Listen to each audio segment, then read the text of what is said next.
Hello, hello, hello, everyone. Sorry about the delay.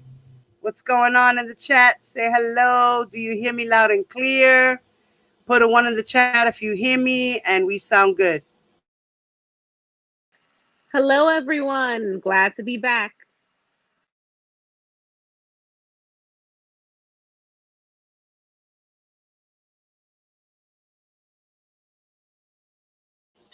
Hello. Okay. Hey, Johnny. Hey, Joanne. Hey, Rockin' with the Truth. Take our Kelly. What's up, mommy? Aisha. Star. What's up, baby? Stilettos. What's up, mama? Migrena. Linda. What's up? Hello, everyone. Miss Esquire said hello as well, guys. She's back. We're back. We are back. We are back. Y'all ready for us? Because we speak truth over here. Reverend A. Sharpton. Fat boy. What's up? Hello, Valencia. I'm going to let everybody crawl up in here in the moment. Give me a couple of moments. All right, guys? Does that sound cool to you? What's up, Just V? Hey, Cardi. Hey, Valencia. So we are going to be going over,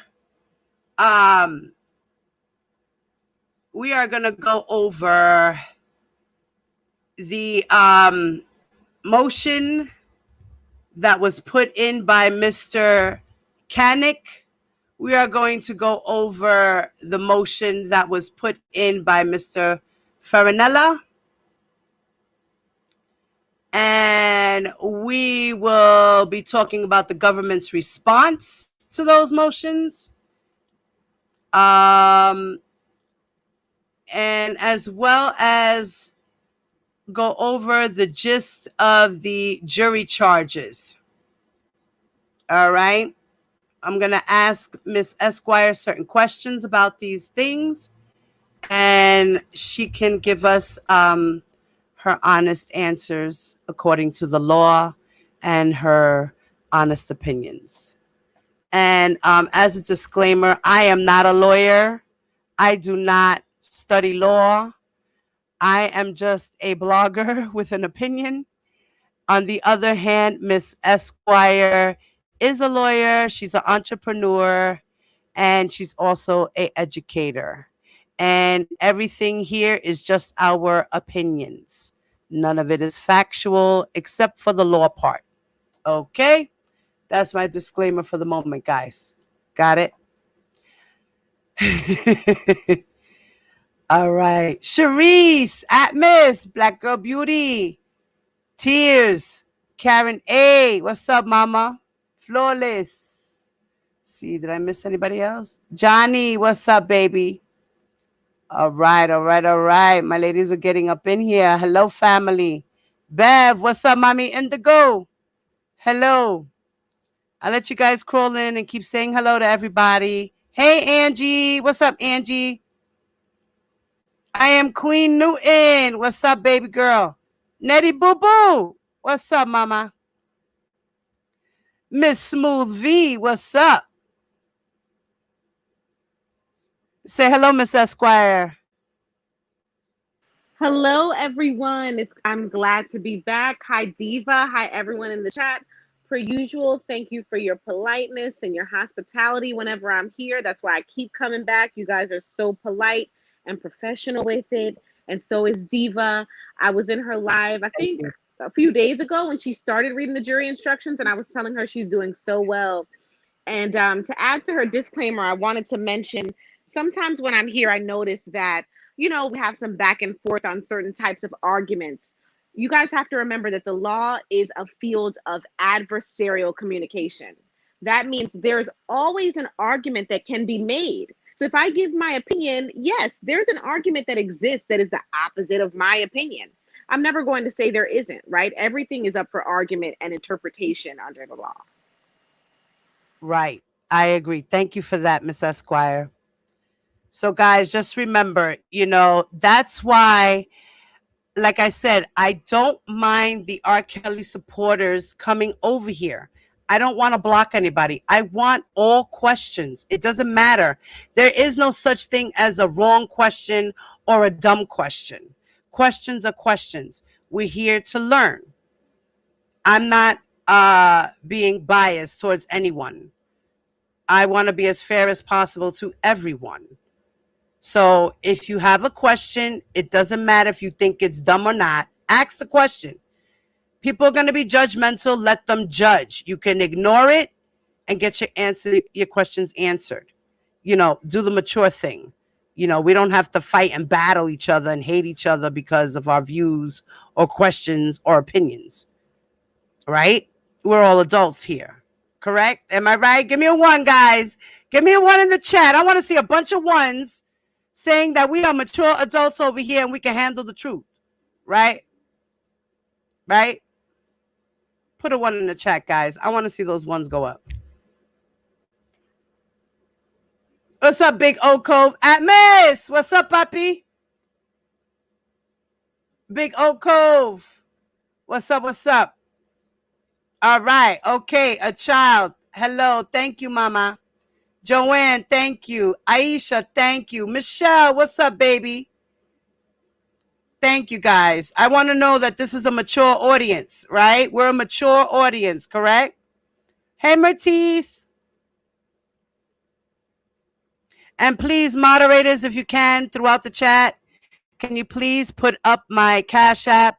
So if anyone would like to put up some donations for me and my guests, please, we are very appreciative of it. Thank you. And I will also put Miss Esquire's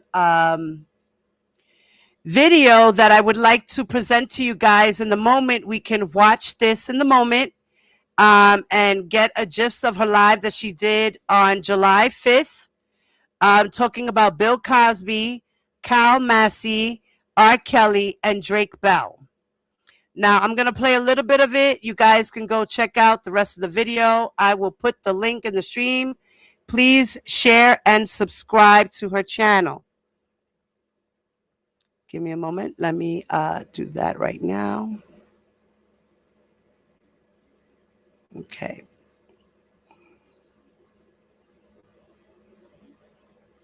Okay, I'm going to put it in the chat.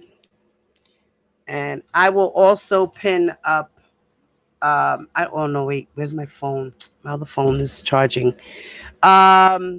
I'll put my Cash App in, guys, real quick.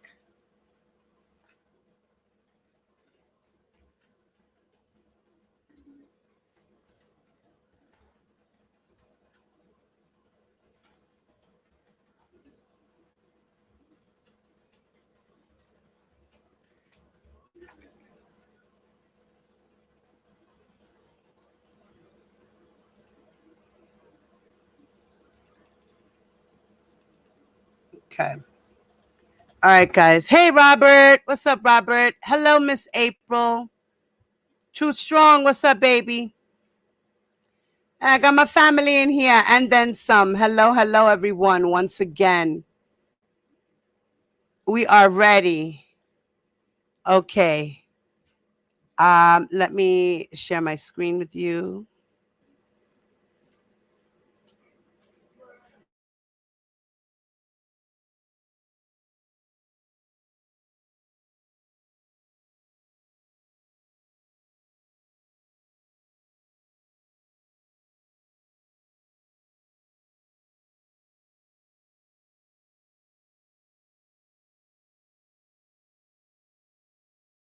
For them to roll in. I will add that there has been some goings on in the R. Kelly case. I want to bring up some of this information for you. Can I do it? Yeah, you know what? We're gonna take the risk with the freezing, you know, because this is a document and not a web page. So we're going to hope that that somehow makes a difference. I don't see any other questions. So we're actually going to dive into a quick little R. Kelly case update. And then we'll hop on out of here, okay? Amari said, what's up with Kelly now? Kelly is trying to get released again. Let's check it out. Share screen. This is the document I would like you all to see. All righty. So you should be able to see this entire window. So here you can see Law Office of Thomas A. Farinella. That is one of the Kelly attorneys. And you see that he filed it in his criminal case, right, in the Eastern District of New York. All right. So he goes on to say, we respectfully submit this letter as an emergency motion for temporary release. So they have filed this emergency motion requesting that R. Kelly be released. And they are pretty much starting to craft their argument very early on that he needs to be released to allow him to adequately prepare for his defense, right? So they go on to say, for preparation of his defense for his trial now scheduled to begin on August 9th, 2021. So teaching moment, you guys. There are so many reasons why you could file an emergency motion for temporary release, right? But why is it that they would specifically say for preparation of his defense? Well, if this motion is denied, they already have a record which they can use on an appeal to say, we made the court aware that R. Kelly's constitutional rights were being implicated because he was not able to prepare an adequate defense. And the court still did not facilitate him being able to have an adequate defense, which again violates your constitutional rights. Now they get into it, right? They say exactly what I just said before we even get there. This application is being filed to ensure that the Second Circuit's assumption holds true as well, to ensure that Mr. Kelly's constitutional right to counsel and right to a fair trial are adhered to in this case. So there goes the setup, right? There's the setup. If this motion is denied and they ultimately appeal, all they have to do is implicate those constitutional rights, okay? They go into some background. Listen, we are not going to go into all of this background, but the gist of it is that they say that he is at MCC. For those of you who don't know, MCC is in the state of New York. It is actually not in Manhattan. I know, funny, because it's called the Manhattan Correctional Center, right? But it's actually in Brooklyn. However, they go on to detail that he has issues being able to speak to his attorneys via phone while he's at MCC, right? They then go on to insinuate that these communication issues are so in depth that really it's hurting his ability to be able to prepare for his trial. That's the gist of their defense, okay? They talk about where he's being housed. He's being housed in a special housing unit, sometimes called SHU or SHU. And it just means that he is set aside from the general population, which, yeah, sounds like something they'd have to do, right? Not only is he a public figure, but also what he is being accused of is something that people normally don't have an easy time in incarceration when they're being accused of these things. Now, as I prefaced, they go into a lack of ability to communicate with him. They talk about phone calls and how it's difficult for him because he is in SHU, right? And they just go on to detail the fact that his trial is starting very soon and that he needs to be able to adequately prepare, right? And then they again detail his constitutional rights, the right to access to counsel. So if you did not know, oh my goodness, more noise outside. I mean, my goodness, what a day. So if you did not know, your constitutional right to counsel and your constitutional right to a fair trial have within them other little rights, you know, because there are things that make up that big, big machine that's called the Constitution. And one of those rights is your right to have access to an attorney. So if you think about it just from a common sense perspective, right? If you want an attorney and you have an attorney, but you don't have access to that attorney, how can you have a fair trial? That's not a fair trial. You were not able to actually develop a defense, right? Then if you think about having your constitutional rights of having effective counsel, again, you can't have effective counsel if you can't even speak to the attorney. The attorney cannot be effective if they cannot speak to you. And that is exactly what R. Kelly's attorneys are arguing.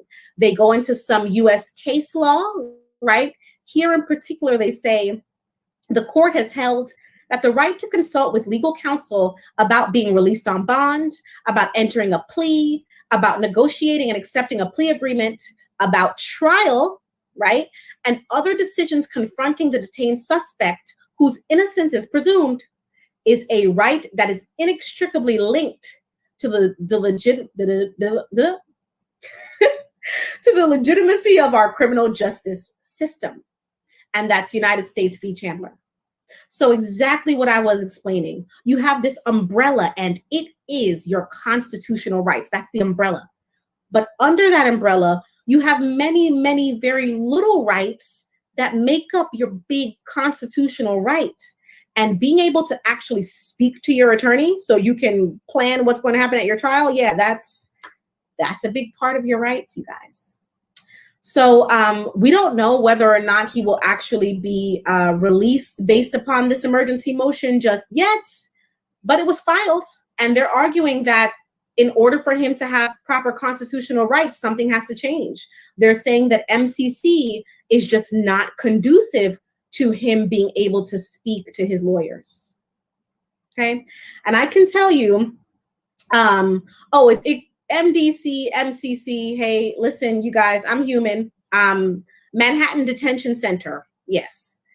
Or Manhattan, you know what, let's Google it and make sure that I'm correct in what I'm saying. Manhattan Detention Complex, there you go. Yeah, so it has been a minute since I've actually been there. But I have actually been there, you guys. So, you know, if I flop around a few letters, never fear. Okay, we're gonna be all right. The substance of what I'm saying is on point. As I said, it's been a few years since I've been to MDC, but I can say that when I was there to interview, how many times did I go there? I don't know. I lost track of how many times I went there to interview different inmates. But the very last time I had been there, I did have some insight into their shoe there. And it is very, very tight. It's set aside from, like I said, the general population, even more so than usual. And it does affect their ability to be able to use the phones and things like that, because they're not out and about in the phone areas and in the visiting areas and things like that. And MDC has a very unique way that it's constructed. It's usually when you go into that type of facility, right?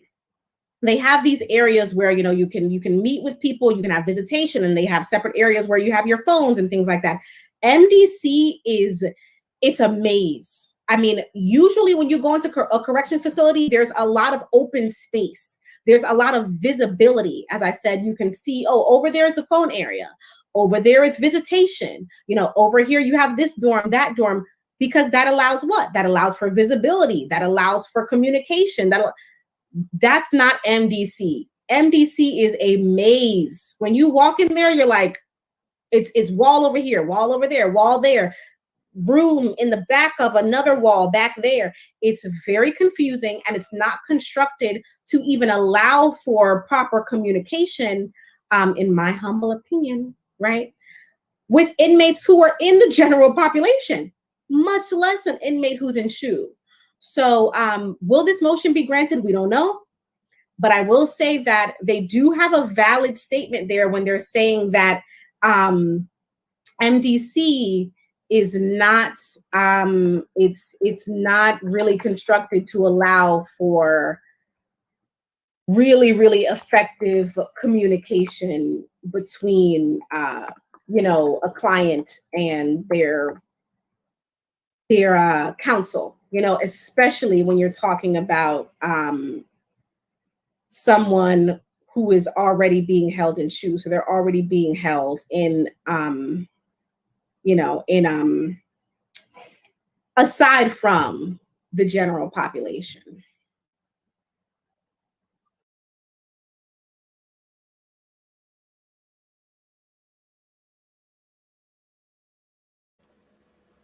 All right, guys. So you see how Miss Esquire broke down the new motion in her view and opinion. Does anybody have any questions about that?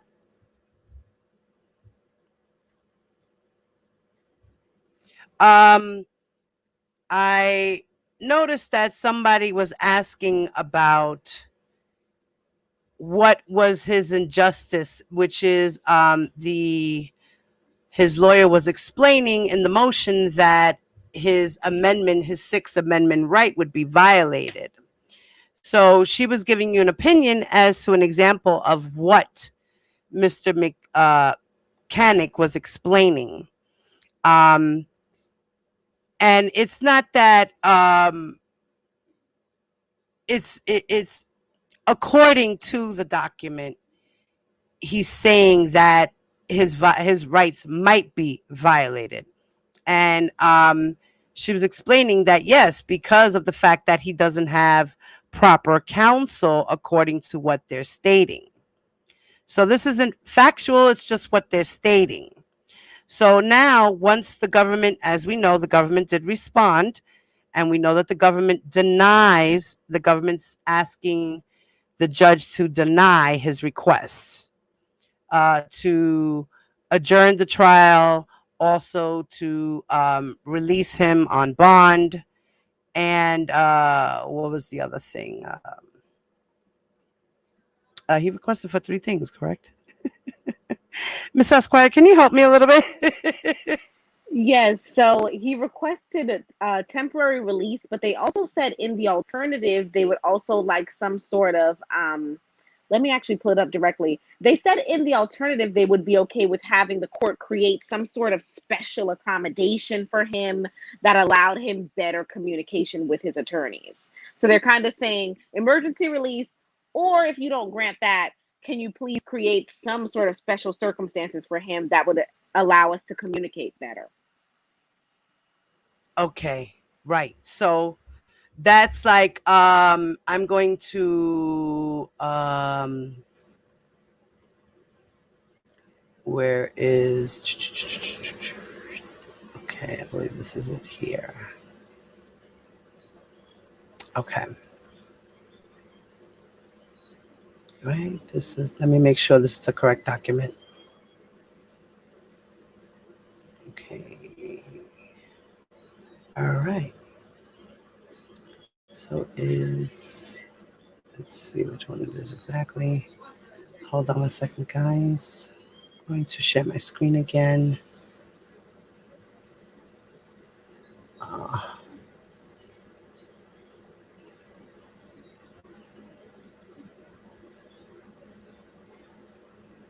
okay, guys. Oh, let me make it bigger. Hold on. Make sure you guys. Can you see my screen, the share screen, Miss Esquire? I can. I also have a copy pulled up on my laptop as well. All right, awesome. Awesome. See, professionalism. I love it. We're together over here. We're together. All right. So now, as we know, that this was the brand new motion that was the government's response that was posted up on the 6th, which was yesterday. And it says that the judge, dear Judge Donnelly, the government respectfully writes in opposition to one, the defendant Robert Kelly's motion for temporary release pursuant to 18 U.S.C. 3142I, and two, the defendant's motion for adjournment of trial. And then it tells you the docket number where they put the motion in for. The defendant cites two basis for his motion for temporary release: the need to prepare for trial and the risk of becoming seriously ill should he contract COVID-19. As set forth below, neither serves as a basis for temporary relief temporary relief, and the motion should be denied. With respect to his motion for an unspecified adjournment of trial, the defendant relies on his recent retention of Devereaux L. Canick, Esquire as one of his attorneys in this matter, and Mr. Canick's need for additional time to review discovery with the defendant and prepare for trial, because at least one of the defendant's attorneys has represented the defendant in this matter for almost 2 years. The government respectfully submits that an adjournment is not warranted and the motion should be denied. Now, Ms. Esquire, this is basically the government is saying what? So basically, the government is saying that R. Kelly has not stated anything that would actually warrant him being able or him needing to be released. They bring up a number of things, but one of the most interesting things I think they bring up is that they discuss the fact that he has hired a new attorney. And part of what he's saying is, well, my new attorney needs to be able to review this and review that, in preparation for the trial. And here's the thing. Just because a defendant chooses to hire a new attorney, that does not now implicate the court in having to accommodate him and having to give him more time to prepare. Now, Right. right, He's not right, special. He's not special. right. That doesn't create, any type of responsibility for the court to allow. But I will say that, as we discussed, they, in my opinion, really stressed more so the communication issues than they did the hiring of the new attorney. That's at least what I think. So I'm interested to see the government really respond to those allegations, the allegations that he's having difficulties preparing for a trial because of the inability to communicate. Right. Now, another thing that was on this motion, she stated that beginning on March 26, 2020, the defendant moved on several occasions for bail. Each of those motions was denied, and the Second Circuit affirmed the denial of the last motion on September 8th, 2020. The Second Circuit explained, "We perceive no clear error in the district court's determination that the government has demonstrated by clear and convincing evidence that Kelly presents risk of a danger to the community, and by a preponderance of the evidence that Kelly presents a risk of flight, and moreover that no condition or combination of conditions could assure against those risks. Likewise, the court did not clearly err in determining that Kelly failed to demonstrate a compelling reason for temporary release under 18 U.S.C. 3142I. We assume that adequate opportunity for consultation with counsel will be assured as a matter of trial administration by the judges who will preside over two trials." Now, what does this mean? So the minute that you hear that the Second Circuit affirmed, that's an indication for you that it was appealed, right? So the district court originally denied Robert Kelly bail. His attorney then appealed that decision to the first appellate court, the first level of appeals court, which is Right. the Second Circuit, The right? Second Circuit, right? Now, the Second Circuit on that appeal is saying, no, we agree with the lower court. We think the district court was correct in not granting you bail. When they discuss him being the risk, being a risk of being a danger to the community, Right. they're Or flight. talking about something that they actually mentioned a bit earlier in their response, that the government mentioned a bit earlier in their response, where the government actually alleges that some of the crimes that they are charging him with now allegedly took place while he was out on bail during his previous trial. Right.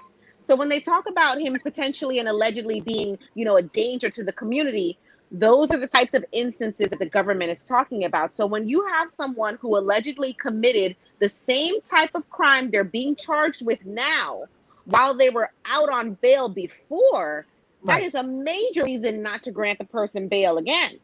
Exactly. Then when they go into him being a flight risk and they say that there's nothing they could do to reduce that risk, more than likely the Second Circuit agreed with the district court on that because he is so popular and he is so famous. And that is where a lot of what's going on the internet with his quote unquote supporters, I'm not sure if these supporters know this or not, but the supporters are actually hurting him. Right. Because the reason that the court says that there's nothing they could do to get rid of his flight risk is because they see these people online who are willing to die for R. Kelly, who are willing Right. to threaten other people's family members for R. Kelly, who are Right. willing to quit their jobs and put up their houses. So that's telling the court there's nothing we can do to secure you. If we let you go, there's going to be 50 million, fans who are willing to kill somebody to get you out of the country if they have to. Wow. Yeah. Now, Miss Esquire, remember, I did send you a video of a mask that was shown that R. Kelly. Did you get to view that by any chance? I didn't get to view the mask. I was only able to view the video where you were questioning whether or not it could be harassment, and they were showing several clips of Azriel Cleary and calling her a federal informant and saying Right. not to buy anything from her, not to buy any products that she promotes. Right. And what do you think about those videos I sent you? Um, the first video that you sent me was definitely, in my opinion, grounds for harassment, cyber stalking, cyberbullying.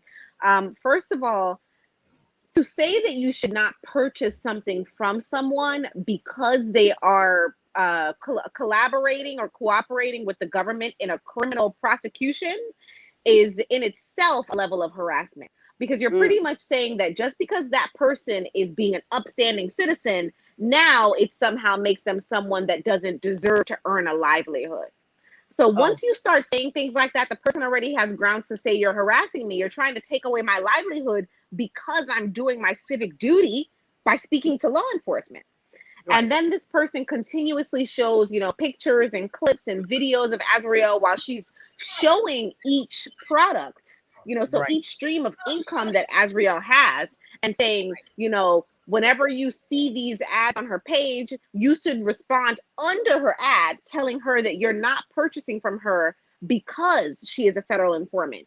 That sets up the cyber harassment as well, because now not only is this person potentially harassing Azriel Cleary, allegedly, this person is now also encouraging and inciting other people to do the same. So that Right. video, Right. in my opinion, definitely could have been grounds for cyber stalking and harassment. Well, the father of Azriel Clary is on his job, and he had a message for her as well. He responded back to her doing that to his daughter. And Angelo, if you are watching this, you have every right to sue her. Please do so. Another thing here was another thing I wanted to talk about was this portion that it says that nor is the defendant's current access to counsel a basis for temporary release. As described in detail in the letter of Stephen Greenberg, Esquire, counsel has had ample opportunity to meet with the defendant to review the discovery provided pursuant to both Rule 16 and 18 U.S. 3500. See letter of Stephen Greenberg, Esquire, to the court dated July 3rd, 2021. SCF docket number 118. The Chicago MCC facilitated FaceTime calls, allowing the defendant and his attorneys to meet in 2-hour increments 3 times a week.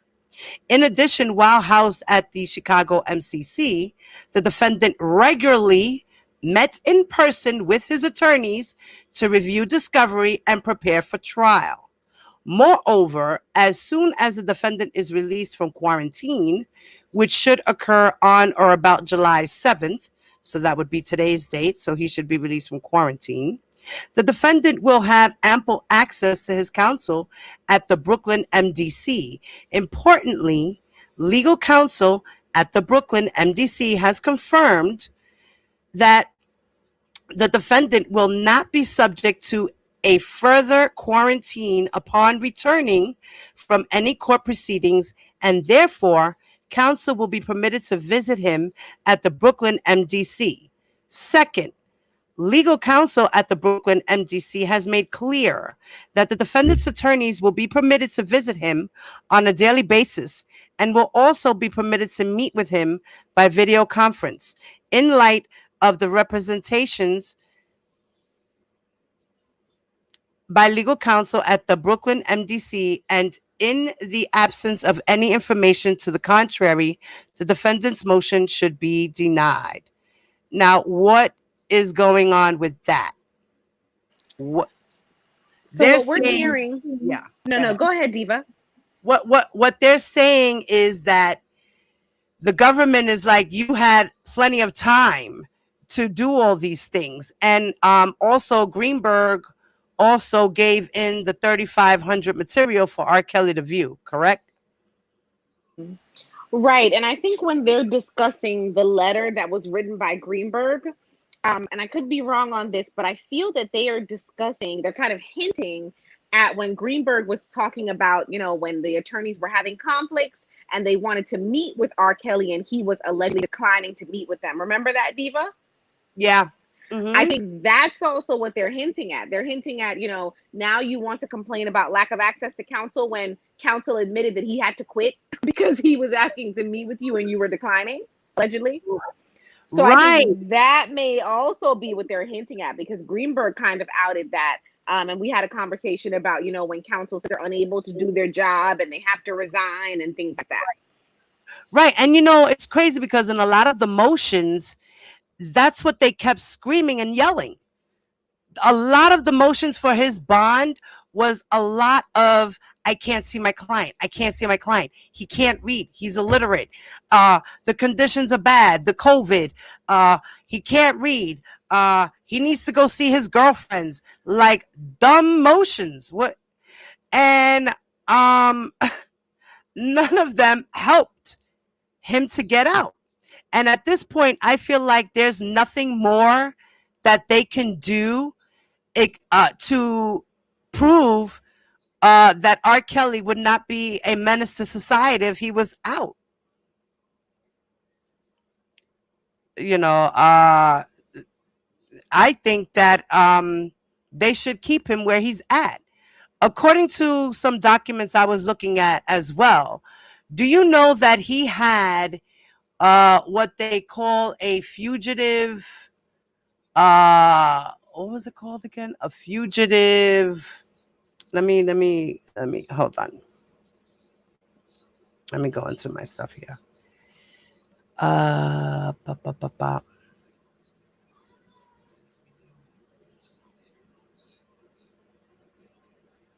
Okay. Did he have a fugitive warrant? Yes, it says out of state FUGFER F blah, blah, blah, blah, blah, blah. Pardon me. Out of state FUG, which I guess would be fugitive, REF, and then it says fugitive warrant of extradition. And then it says Mm. fugitive from justice, child's pornography. What is that? So a fugitive warrant is just when you're in one jurisdiction for some other reason. So let's say, for example, he's in New York now for the New York case, but he may also have a warrant which they want to extradite him back to, I don't know, let's pick a random state, Montana, because he also has a warrant in Montana for, doing some type of similar act. A fugitive warrant is just a specialized warrant for your arrest. And usually when they're calling it a fugitive warrant, it's because somehow they are unable to actually bring you to that jurisdiction and address the issue. So, for example, with him being incarcerated, they could be referring to it as a fugitive warrant if it's a warrant from some other jurisdiction that they haven't been able to extradite him yet and arraign him and bring him to Okay. court on it. Okay, now this was from his 2002 um, case. In 2002 of June 5th of 2002 from Polk County Sheriff. Interesting. I'm surprised there would be a warrant from 2002 still active. No, no, no. That's No, interesting. I don't think that's active. That's Okay. not Oh, active. okay. Okay It then. was Okay. just something that was in his charge. It was in Hmm. one of his charges. They say the two arrests that he had. He had two arrests. And one was 65202 and the other one was that he was released on 606-202. So he had two arrests here which was charges 941.13, which is out of state fugitive. So that means that they had a warrant from Chicago and had to go pick him up in Florida and bring him back to Chicago. Yes, that is exactly what it could mean. Whenever you hear fugitive warrant, it's when you have more than one jurisdiction that have to communicate. It's when they have somebody they want to bring in that they're going to have to extradite. They're going to have to bring him or her in from somewhere else, some other jurisdiction. Okay. Because when he initially got arrested in for the child's pornography, so in other words, they're saying when they went looking for him in Chicago, he wasn't in Chicago when they went to arrest him. Right. They could have needed to bring him in from somewhere else where he was for Right. So whatever they reason. found Yeah. out he was Yeah. in, right. So they probably found out he was in Florida, and then they had to get a warrant to go pick him up and bring him back to Chicago for the arrest, the That's initial very arrest. possible. Yes. Okay. Okay. Okay. Oh man. Oh man. And he even has here a charge for battery in 1995, but it was classified as a misdemeanor. And it says disposition is Noel Proskay. What is that? Say Noel. that again. It's he had a battery charge, and it was Hmm. classified as a misdemeanor, a class A defense, and it says that the disposition is Noel Proskay. Prosecque? No, Prossequi. I actually have to look that up. I've heard of nolo contendere, which is no contest, but nolo Nolo proste. Prosecque. Yeah, look, I'm gonna share the screen. Hold on. Oh, here we go. Let's see. Let me stop it. Hold on. I'm gonna stop it. Oh, I Wait, wait, see. I see. No, no, you don't even have to wait. bring it up. Hold I on. found it. I'm I gonna found bring it what it up. is. You can bring it up if Okay. you'd like to, but I actually found what it means. So let me know when Okay, you're yeah. ready. All right. Hold on. Let me make sure this is the page. Okay. And I'm gonna have to do this.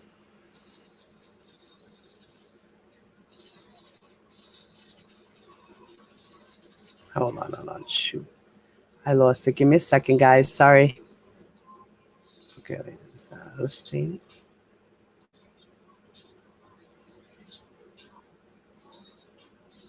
Let me see if I can make it a little bit bigger. One more bigger, maybe.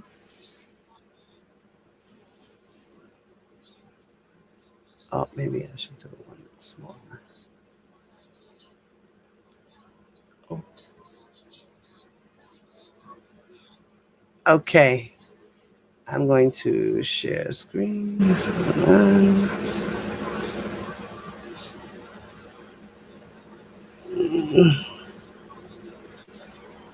okay, you see the screen? Yes, I can see the You screen. see where it says right here, disposition, where my arrow is? Yes, yes. No, no le pros. I have no idea how you pronounce that The second part, prosecute? but I'll tell you what. I know what it means now. Thank goodness. So I think we've had the combo on your lives before about the fact that the criminal justice system is not a monolith. Different states, different courthouses, different jurisdictions. We use different lingo. So in New York, what they're calling a nolo proseque in Chicago, in New York, we just say, decline to prosecute or decline to move forward. And then we usually would say lack of cooperation from witness or uncooperative complaining witness, right? That's our lingo. But the long Okay. and short is what they're saying there is the prosecution actually cannot move forward with that case. And usually it has something to do with them having a victim that is uncooperative. So And what is nole battery? proste battery is, well, it depends on what jurisdiction you're in, but usually you'll see assault and battery as sister charges. You'll see them together. In some states, Okay. battery is a kind of light contact between one person and another person. And in some Okay. other states, battery is a threat. So it's, I didn't actually touch you, but I may have threatened you.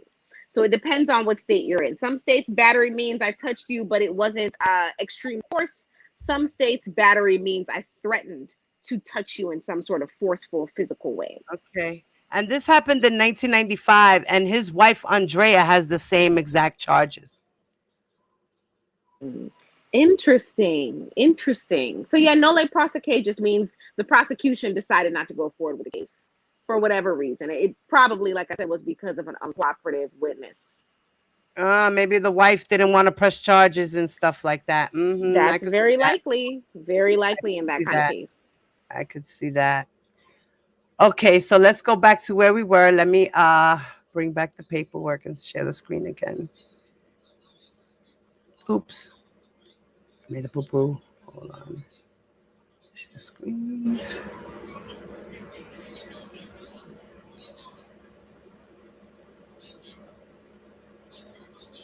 Okay.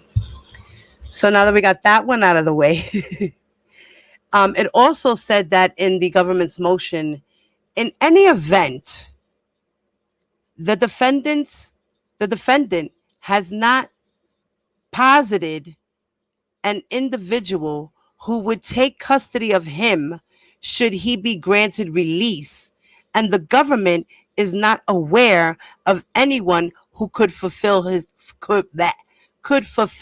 role. Now, is that trying to say that, in other words, if R. Kelly was able to present some type of guardianship, would he be able to be released? That's what they're stating, right? So not necessarily a guardianship, right? But someone who is in some Supervisor? level of integrity in the community that would vouch and would say, listen, he will be staying with me when he's released. I will be making sure that he meets the terms of his release. That doesn't determine whether or not you get released, but it does help. So very Ah, often, if you attend a bail or a bond hearing, you will actually hear the defense attorney put forth that kind of person, right? So, for example, I've heard several times in bail hearings, Your Honor, a defendant is going to go and live with his grandmother if released. His grandmother is actually present in court today. Can you please stand, Mrs. Martinez? Mrs. Martinez is assuring the court that she will make sure that her grandson returns to court. She is a pastor. She's lived in the Bronx for the past 30 years, like that kind of thing, you know? So it doesn't determine your release, but it helps to have someone of integrity vouch and say that you will be staying with them, that they will be keeping you on track. It definitely would be helpful. And I am surprised that his attorneys haven't at least made the effort of putting forth someone that could do that. now this is very interesting. Now, how about this, right? How about this theory, right? His girlfriend, Joycelyn, which is one of the remaining girls that were living with him, that it was six girls allegedly in a cult, right? Five of them already have left. One stayed. Joycelyn, she's about 25 years of age now. Supposedly, he found a new place for her to live.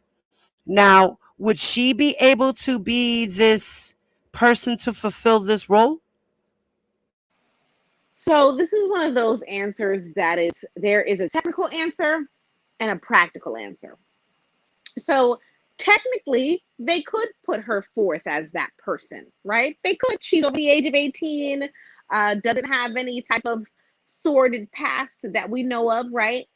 But from a practical perspective, I don't think any smart attorney would, because she is one of the names that have been swirling around as an alleged victim.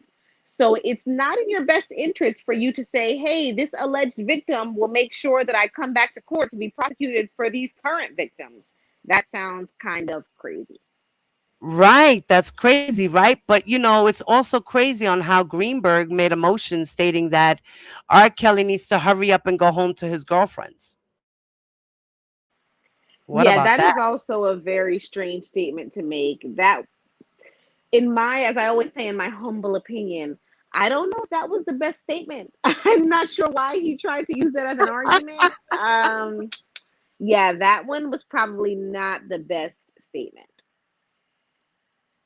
That's crazy, right? Okay, so to continue, the other portion says that the Brooklyn MDC has advised that lawyers may visit in person between 8 a.m. and 8 p.m., 7 days a week, as frequently as they desire. There is an online system for scheduling meetings to be followed up by an email to a dedicated email address for booking legal visits at the MDC. If attorneys need to book more than the hour block on the online schedule, such a need can be indicated in the booking email and will be accommodated. Scheduled meeting occur Scheduled meetings occur in separate meeting rooms, which are booked by room number on the online schedule. Now, in addition, walk-in visits are available from 8 a.m. to 8 p.m., which visits usually occur in the common area for the attorneys with last-minute matters. Finally, lawyers may also communicate with the defendant through VTC calls, which we know is virtual calls, right? So, what do you think about, um, do you think that this is enough fair time for him to continue looking over the case with his lawyers in the MDC? So ideally, this sounds, in my opinion, great. It sounds like more than enough time. But nothing in the New York City correction system is ever ideal. And if his attorneys are really up to par, which I personally think that, they haven't done too shabby of a job thus far, they will try to reply to the government's filing with that sort of practical argument. The government is presenting the best case scenario, ideal scenario. That is not how New York City Department of Corrections work. Okay, so how many rooms are there? Because how are you guaranteeing me that I can get a room when I'm available? How many rooms? There's not an infinite number of rooms, right? Now, here's the next thing. There are events that happen in correction centers where the whole center has to go on lockdown. That can happen several times per day, and then no one can come in and out when Wow. you're on lockdown, right? That's the next thing. Wow. So Then we wait, talk so about, wait, I'm sorry, before go you ahead. continue. So in other words, being that like R. Kelly's a high profile dude, would that happen in an instance, like say if he was to use the rooms? If what a lockdown would happen. Yeah, yeah. So a lockdown is usually something that happens when you have some type of incident occur between inmates, or even if a CO is attacked by an inmate. Any type of unscheduled violent occurrence or eruption can cause a lockdown. And what I'm saying is that's not planned. You don't know when that could happen. And sometimes that happens a few times a day. And then you have to lock it down to secure the center, to make sure everybody is safe before you allow anyone to come in and out. Okay. So that's Okay. another thing that could affect, attorneys being able to speak to him. And then the video conference thing, we're talking about, again, New York City Department of Corrections, where they lose inmates, for crying out loud. Their VTC is always working. It's always operational and working the way that it should. So, come on. So the government is describing an ideal situation, best case scenario, all these lovely things work. And then they mention accommodations, and accommodations will be granted. How do they know that? They're the prosecution. They're not MDC. Right, So right. if his attorneys are up to par, they will point out that the government is outlining the most ideal of situations when it comes to communication. And that is not always how it actually goes down. Okay. Okay. All right. Well, thank you for that, Miss Esquire. We love Miss Esquire. Can we please put some hearts in the chat for Miss Esquire, please? I love you, Miss Esquire. Thank you so much for all that you do. Thank you so much. I love being here with y'all. Like I said, I love your professionalism.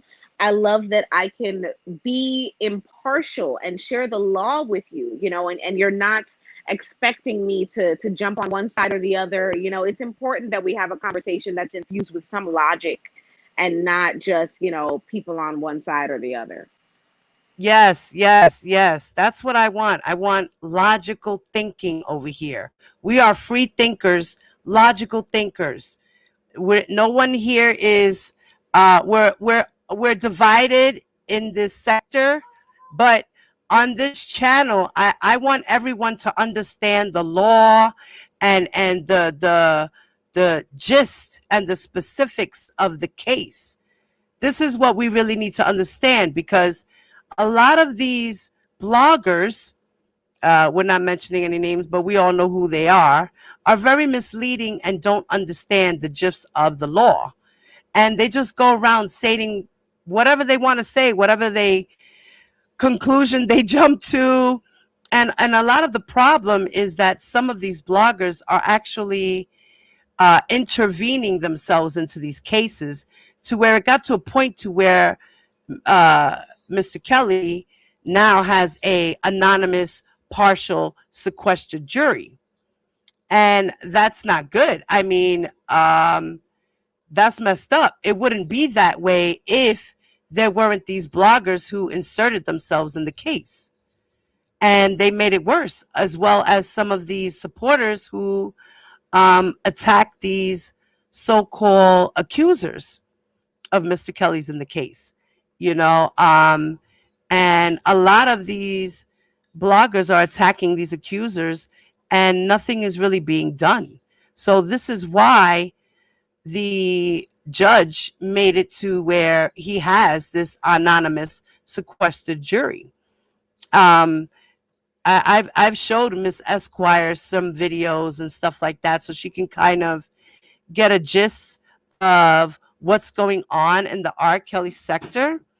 So she's little by little familiarizing herself with some of these bloggers and kind of understanding, you know, what they're doing. And as she said earlier, yes, this is a problem.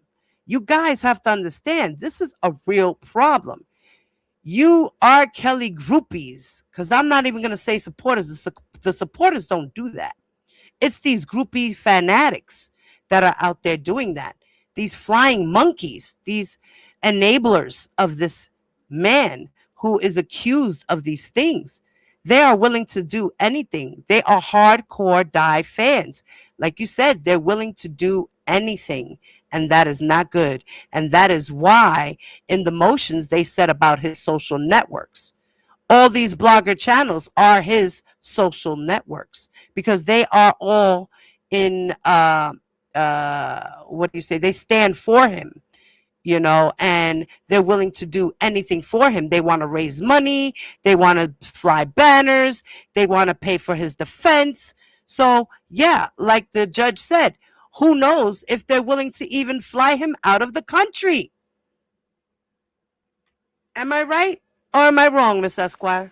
You are absolutely right. That is exactly what the court is taking under consideration. They are actually doing him more harm than good, in my opinion, because they are expressing this level of just undying devotion that says to any adjudicator, oh no, I cannot have him released because he has people who are willing to do anything. On my channel, where all we do is discuss the law, you guys, I have deleted several comments of people threatening family members, of other commenters in my, in my chat, people threatening me, right? And this is the level of very, very strange and misplaced devotion that some people have for someone that they probably have never met.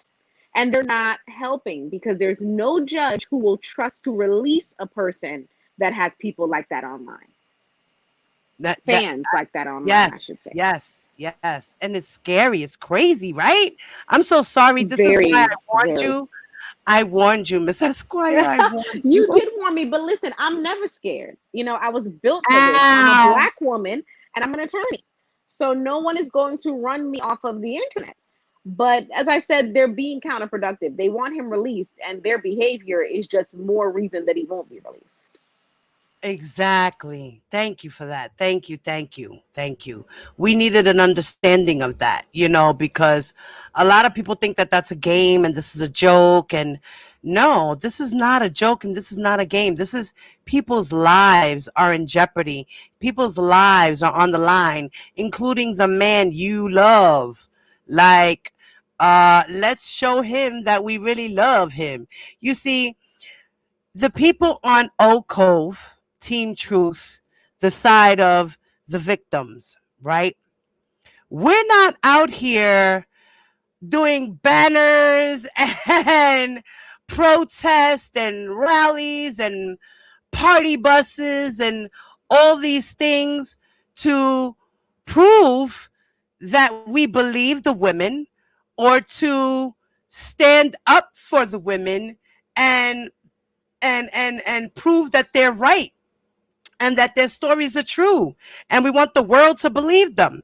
The only thing that we are doing between Larry, me, and Atmos, us as Oak Cove, we are just reading documents, reading articles, giving our views, giving our opinions, and they hate us for that.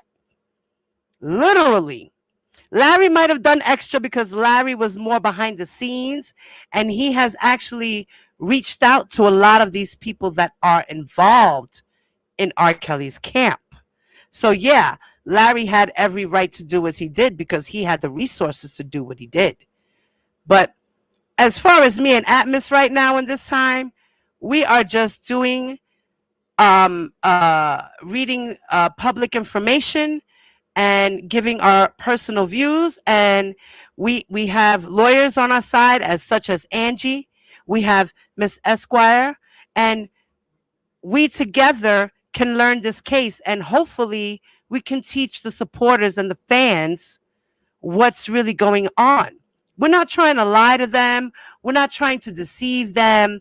We're not trying to be involved. That's not the idea. So I just want to make a disclaimer on that too. So people are going to hate me because I'm talking about the case. Hate me if you will. It's okay. You can put your thumbs down every time you see my video. You can make your retarded comments, do as you want, make threats. I've already had threats towards my children when I first started this sector. Like, ridiculous. And I don't see the reason for people attacking people personally. I don't know the man. You don't know the man. I'm learning about the man, and you're learning about the man, but y'all act like y'all know the man, like y'all was in the bedroom. We weren't in the bedroom. Nobody here is saying that we were in the bedroom and that none of these things may not be true. He is innocent until proven guilty. I just think he's guilty. There's a lot of preponderance of evidence that I've done seen in black and white that shows me he's guilty. And in court, all of this will come out and then some. And if some things get thrown out, some things get thrown out. But to me, it looks like he's going to serve a life sentence, whether he does 25 years or 35 years or 195 years. It's still a life sentence for him. I don't see him, honestly, getting off. I don't. There's a lot of evidence to, and even the circuit court, the Second Circuit, the appellate's court, 3 judges came down and said, hold on, wait a minute. No, we agree with these other judges. You want to know why? Because we've seen all this preponderance of evidence pointing to this man working as an enterprise and doing all these criminal activities and abusing minors and transportation of minors and all these things that the law forbids. So, I don't know. People just want him to be innocent. I get it. But you know what? At the end of the day, people, he's a human being. He's not a Superman. He's not a God. He's not holier than thou. He's done admitted plenty of times that he has problems and he wants help. He's said it in plenty of interviews. We've all heard it. He's even said it in his own book. So what does that tell y'all? He's got a problem. So yes, I think he has touched all of these minors. And yes, I think he has taken advantage of all these minors because he's admitted to having a problem. But he feels like because he has a problem, he shouldn't be prosecuted. He should just get help. Well, you know what? You could have done that a long time ago. There was no excuse. You've had plenty of money this whole time you've been working to do what you had to do. And apparently, the state didn't get it right the first time because you played them. And this time around, the feds, which is the higher ups, are not playing with you. And according to them, they have a preponderance of evidence as well that you obstructed your court trial and hid people, such as kidnapping somebody, hid them in a freaking what was it, on the tour bus, or hid them in the garage of his home for like a year. Yeah, people who are on the other side, I want you to think about who is the kidnapped victim, guys. Guys, who's the kidnapped victim from 2003 to 2004? I think it's Rashonda Landfair. And at the time, she was an adult. She wasn't a little girl. Remember, in 1998, supposedly she was at the age of 14. So in the year 2003, how old was she then? Okay, then.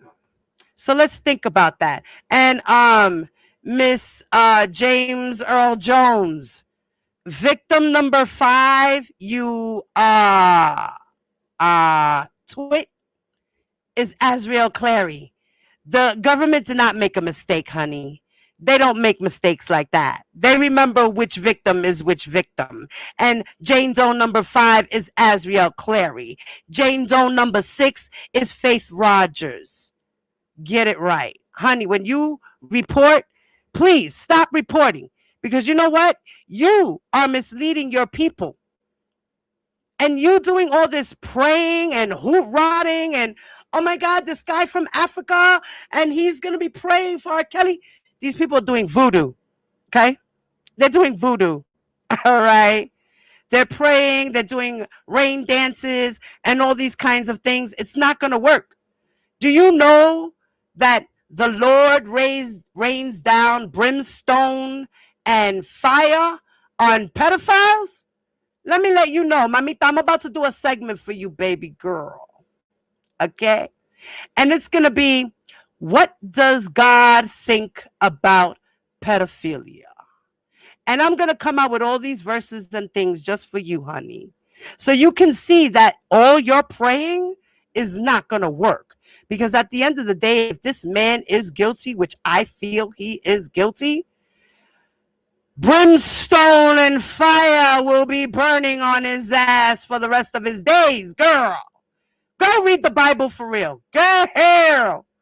I totally went off subject, Miss Esquire. I'm sorry about that. I apologize, chat. I just had to let that all out because this woman thinks she's the motherfucking shit. And she's cold pissed, sitting on brimstone and fire. Every little voodoo thing you do, 3 come back 10 times 4. Girl, your hair is going to start falling out. Watch.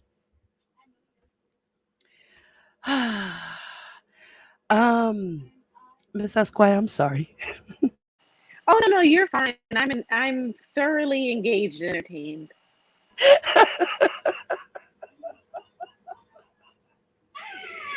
Okay, so back to our document, guys, right? Facts, guys, right? Throw one in the chat if I'm speaking some real shit. Word up. My son's in the background cheering me on, Lord. Okay, so back to what we were saying as far as this motion. Now, it also speaks that the defendant is thus currently represented by 5 attorneys, although 2 of them have moved to withdraw following the defendant's apparent termination of them. In support of his motion for an adjournment, one of the defendant's attorneys, Mr. Canick, cites that he was retained on June 21st, 2021, and needs additional time to review discovery with the defendant and prepare for trial. To the extent Mr. Canick relies on the defendant's quarantine status and alleged expected difficulties meeting with him at Brooklyn MDC, as set forth above, those concerns are not warranted. First, the defendant will have concluded his quarantine status by July 8, 2021, and the MDC has confirmed that he and all other inmates will no longer be subject to further quarantine upon returning from any court proceedings. Mr. Canick, as well as the defendant's other attorneys, will therefore have ample opportunity to meet with the defendant in person 7 days a week if they so choose, in addition to their ability to communicate with him via phone and the VCT calls, right? Moreover, because at least one of the defendant's attorneys has represented the defendant in this matter for almost 2 years. See notice appearance by Thomas A. Farinella, dated August 2nd, 2019. The government respectfully submits that an adjournment based on Mr. Canick's recent appearance in this matter is not warranted. As Mr. Canick concedes, he was aware of the trial date before agreeing to join the defense team. And then it talks about a docket. Indeed, during a court appearance on June 17, 2021, when Miss Becker raised the prospect of an additional attorney joining the defense team, the court made clear that such an addition would not be a basis for an adjournment of trial. See June 17, 2021, Curcio hearing trial at 55-56. I'm not sure, and it's quote, I'm not sure if you're asking for an adjournment.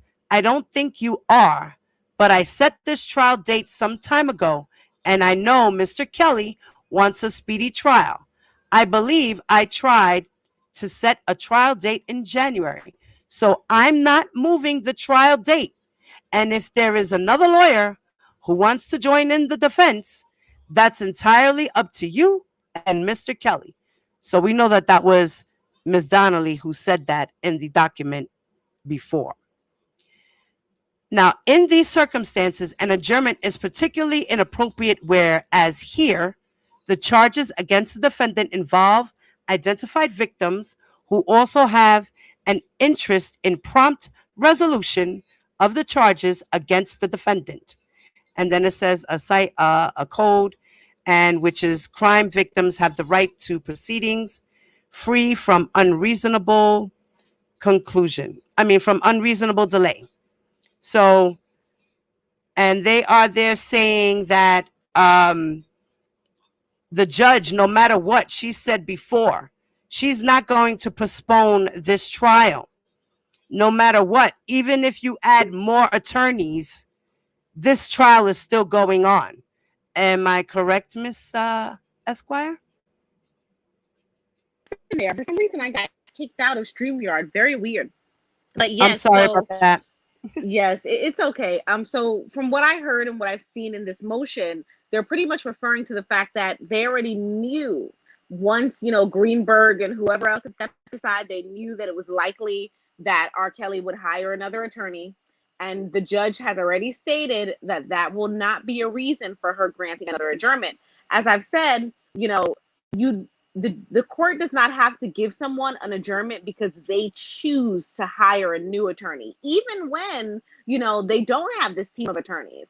So imagine if you have a team of attorneys, one of which has actually been around since the inception of the case, but you're saying that because you've hired one new one, you should get more time to prepare. It doesn't seem equitable Right. at all. And I don't know if your viewers are kind of particular with the way that judges can be kind of cheeky and petty sometimes, but she's being a little bit cheeky. When she says, "Oh, I know Mr. Kelly wants a speedy trial."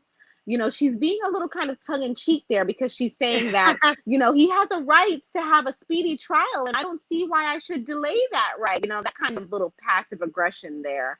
But she does have a point. If they want to, use his constitutional rights when it's convenient to them, then these same constitutional rights should apply even when they are inconvenient. And he has the right to a speedy trial and not a trial that is being constantly delayed because of this musical chairs with different attorneys. Right, right. Or trying to keep getting him out on bond and it's not working. Right. Now, you were saying something about an appeal. So, do you think that they are going to appeal this motion by the government? So it of course depends on, what the decision is ultimately made as to whether or not they appeal. But they could try to enter some sort of reply to this opposition. It depends on what the rules are of the court, because that's another thing when I talk about, the court system not being a monolith. every judge has their own local rules, and that's the rules of their courtroom. So it would be up to this judge as to whether or not they allow for any type of rebuttal or any type of reply. But some judges would allow, being that R. Kelly's attorneys are the people who actually started this entire process and filed the first motion. Some judges would allow them to have kind of a brief rebuttal, a brief reply to this opposition. Okay. So now he has darn, he has another hearing. I forgot what date it is.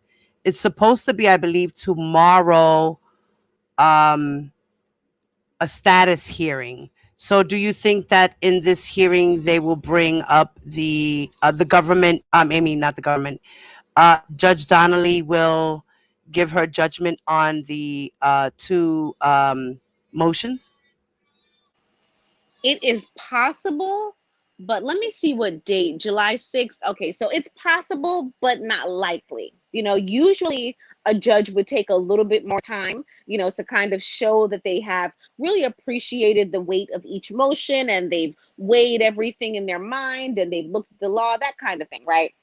But it's possible that she could give a decision tomorrow, just not very likely. And also, I think with this type of case, she may even want to issue a written opinion just to make sure that it's clear for the record why she's making whatever decision she's making. Okay. Now I'm gonna go into the chat as far as I can go back, and I'm gonna see if we have any questions. Okay. Let's see here. Let's see. Okay. Hello, everyone. Once again in the chat, everybody who just jumped in, who I missed. So Oakland, Peter, hey Tasha. Um, huh. Peter says, Peter said, Kells is an actor when being interviewed. If he wanted help, he could have gotten it. Now he wants help. Yeah, it's crazy, right? Um, oh, okay. They're talking about, okay.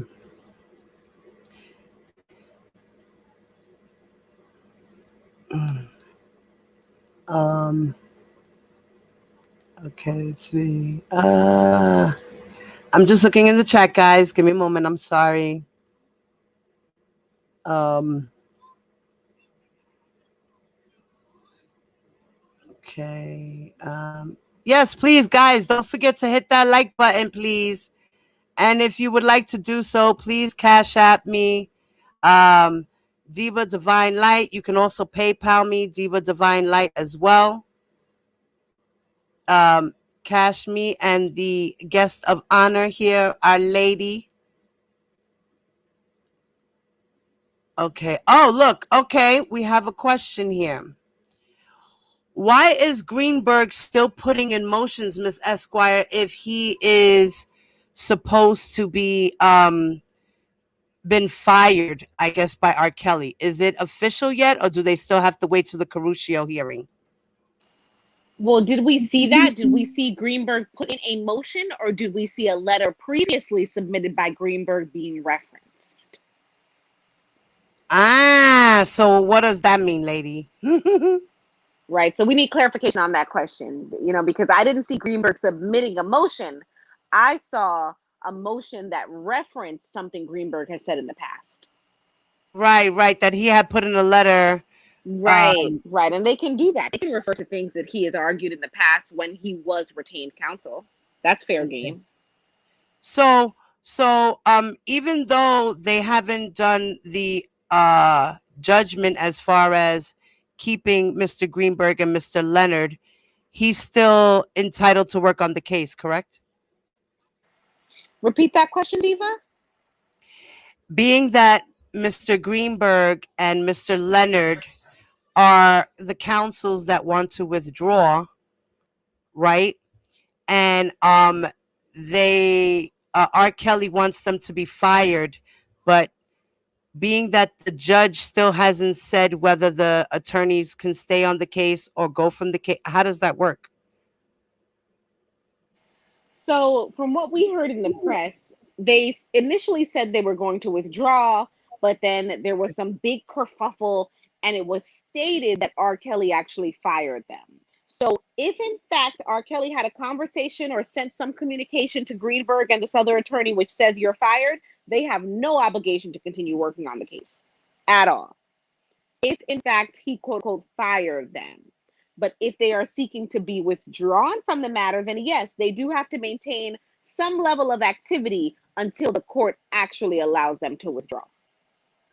Okay, so it's upon the court's decision right now to withdraw because they put in a motion to withdraw from counsel, correct? Correct. The court would have to ultimately say, yes, we are permitting your withdrawal. It's very rare that a court doesn't permit you to withdraw, though, because if you think about it, like I said, from the constitutional perspective, you can't have a fair trial with someone who doesn't want to represent you.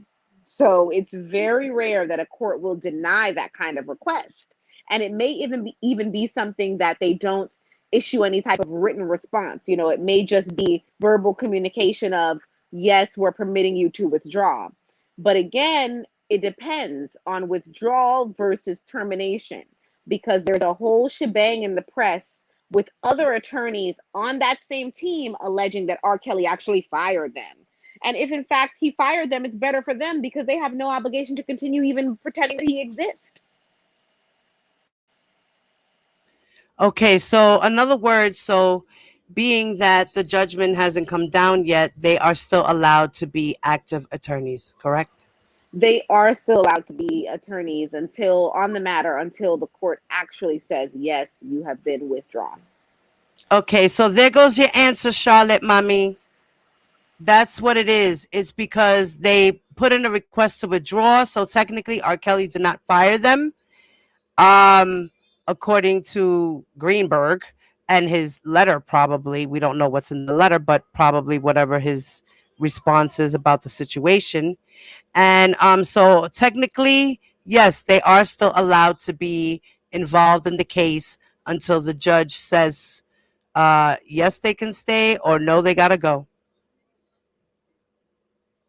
Okay, let's see if we have anything else. Um,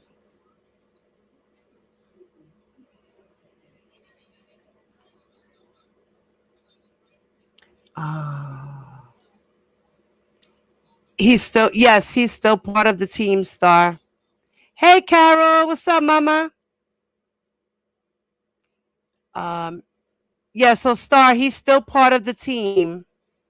But on that phone call, okay. Joanne Reynolds says, but on that phone call, he said he wanted to terminate them, and the judge said, "Is that correct?" He says, "Yes, sir, Your Honor, Your Honor." Okay. So he said yes, that he wanted them fired. Does that mean anything? Yes, please refer to my previous comment about the difference between withdrawing and being fired. It is actually better, as crazy as it sounds, in this type of situation to be terminated because then all responsibilities end. They choose to terminate you and you can walk away and pretend they don't even exist. But when you have to withdraw, you have to wait for the court to actually allow you to withdraw. Okay, I have another question. So how long does the judge take to decide these types of things? Number one rule of the practice of law, judges pretty much do whatever they want. A judge has no time period within which they have to respond to any filing for the most part. But there is a reasonableness of 30 days. So there's a kind of standard of, be reasonable, Your Honor, please respond within 30 days. Okay, okay. There goes the answer to that, mommy. Uh, okay. Um, if by any chance, if by chance he is given bail, wouldn't he have to reside in New York? When you have a case in which he has multiple prosecutions going on in all these different jurisdictions, they can make special circumstances, they can make certain special bail conditions. So it's not guaranteed that they would require that he reside in New York because they know that he has other ongoing prosecutions.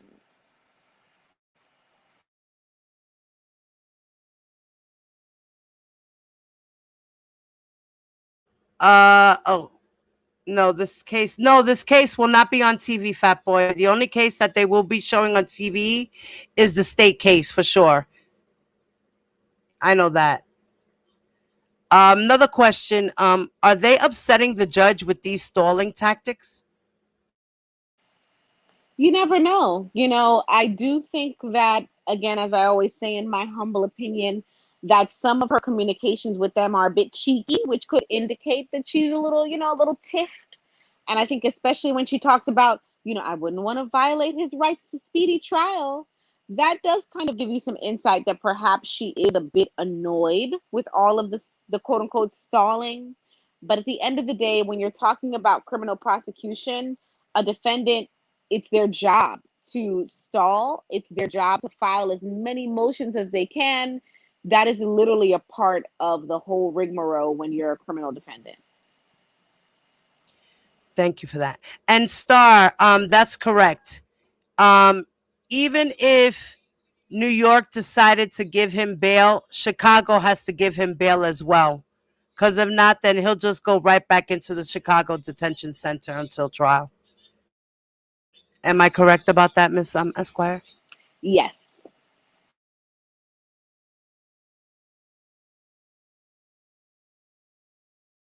Okay, not sure what this means, but after separation, is Greenberg allowed to break confidentiality between client and attorney? No, attorney-client privilege exists. You guys, my bedtime exists for the pretty Don't much worry, the we got a half an duration. hour more, mommy. Yeah, yeah. Attorney-client privilege exists for really the duration of the attorney's career. And even after an attorney retires, if they write a book or something like that, they usually do so with hypotheticals and things of that nature. So just because he's no longer on the case does not mean that all of a sudden the attorney-client confidentiality disappears. He still should not be discussing conversations that he had with R. Kelly. Thank you.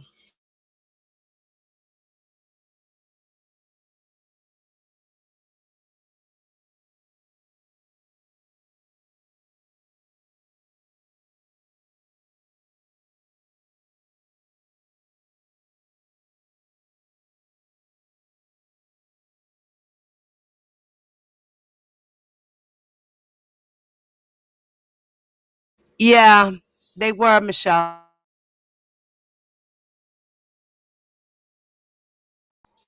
Um, Ms. V said, how long do you see a big case like this going on? Well, according to what they were stating, that the trial should be no more than 6 weeks long. But Miss Esquire, how long do you see a big case like this going on? I'm actually impressed that they said no more than 6 weeks because, I mean, I would easily say 2 months or more. But it really sounds like this judge is on the move. It sounds like she is not playing. She's like, let's get it done. So, yeah, she's being ambitious with 6 weeks. But if she says 6 weeks, she has the power to get that done. Like I said, the judge, again, back to rule number one, right? Judges can do whatever they want. She can adjust the entire schedule for her whole court staff to get that trial done in 6 weeks. Right, right. Yeah, she gave an estimate of 6 weeks of the trial. That's only her guesstimate. I believe that's usually what they do, right? Do they usually estimate how long a trial should go? Oh, yes, that's the usual. And as I said, they have, the power to make sure that they can stick to that. And usually their guesstimates are on point. Judges have been practicing for years. So they can usually look at the charges and look at the number of witnesses and make a pretty good guesstimate. Okay. Let's see. Any other questions? Okay. So I'm going to continue sharing my screen and we're going to go over the a little bit of the juror questionnaire. I mean, not the juror questionnaire, the juror instructions. Let me go to that real quick. I just wanted to go over just of it. Okay. Okay, let me make this bigger for everyone to see. Okay, everybody can see that, right? All right, now in this request, it talks about knowingly and intentionally, right? So it says that all of the charges implicate the concepts of knowledge and intent. Now, as a general rule, the law holds individuals accountable only for conduct in which they initially engage.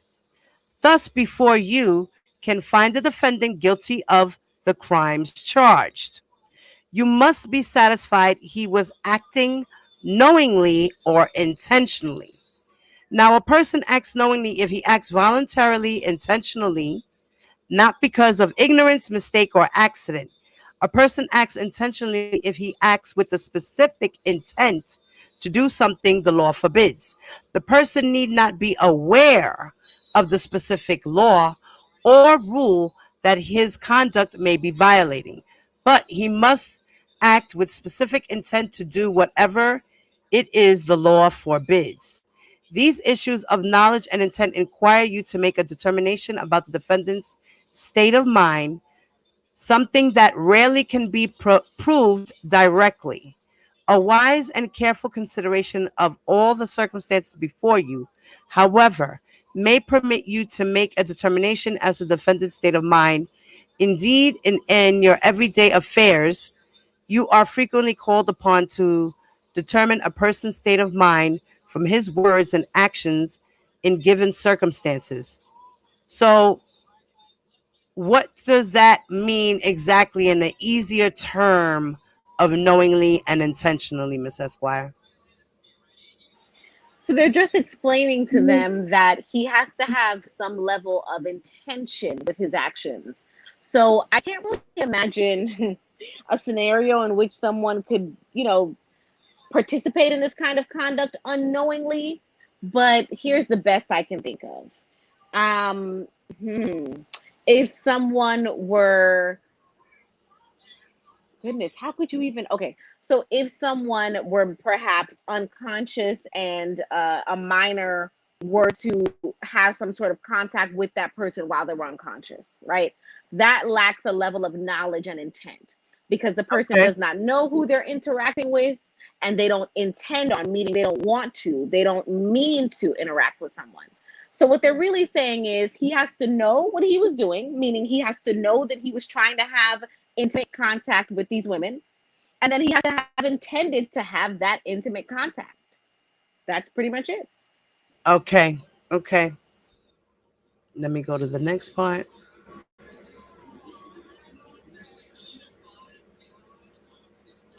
So now when they talk about aiding and abetting and willful causation, it says that many of the racketeering acts in count one and certain of the other counts charge the defendant with aiding and abetting or willfully causing certain crimes.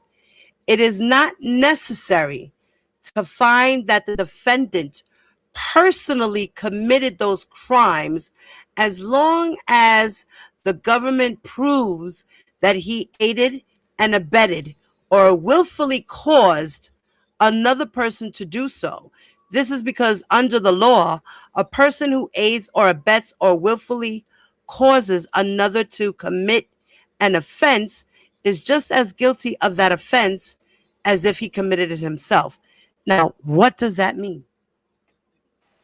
So what they're saying to the jury is when we talk about the racketeering, R. Kelly himself does not have to do the things that we state in our racketeering charges. All that he has to do is assist the person who actually did whatever that action was in some way. So, for example, if there's some level of extortion charges or some level of possession of certain materials within the racketeering charges, then Mhm. R. Kelly himself does not have to be the person who approached a witness and said, "Oh, here, take this and don't testify," or who approached a witness and said, "If you testify, I will hurt you." He just Mm. has to have helped that person do what they did in some way. So perhaps provided the money that person used perhaps provided the means by which that person threatened the witness, right? That type of alleged conduct is enough for the racketeering. Mm, mm, mm, mm. Okay. Therefore, another part says that therefore, you may find the defendant guilty of an offense charged if you find beyond a reasonable doubt that the government has proven that another person actually committed the offense with which the defendant is charged, and that the defendant aided or abetted that person in the commission of the offense, which basically Miss Esquire just explained that to us. Am I right? Yes. Okay. So that's that. I don't even have to ask you about that because you just basically answered that. And then it says, in order to find the defendant guilty of aiding and abetting a crime, you must first find that someone did actually commit the crime charged. Obviously, no one can be convicted of aiding or abetting the criminal acts of another if no crime was committed by the other person in the first place. But if you do find that a crime was committed, then you must consider whether the defendant aided or abetted the commission of that crime. In order to aid or abet another to commit a crime, it is necessary that the defendant knowingly associate himself in some way with the crime and that he participated in the crime by doing some act to help make the crime succeed, which is basically what she was just used an example of. So we broke that down as well. Okay. Let's go on to the next part.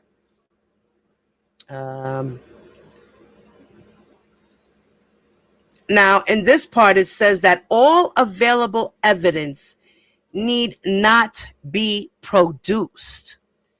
It says that the law does not require any part to call as witnesses all persons who may have been present at any time or place involved in the case, or who may appear to have some knowledge of the matter in issue at this trial. Nor does the law require any party to produce as exhibits all papers and things mentioned during the course of the trial. Now, what does that mean?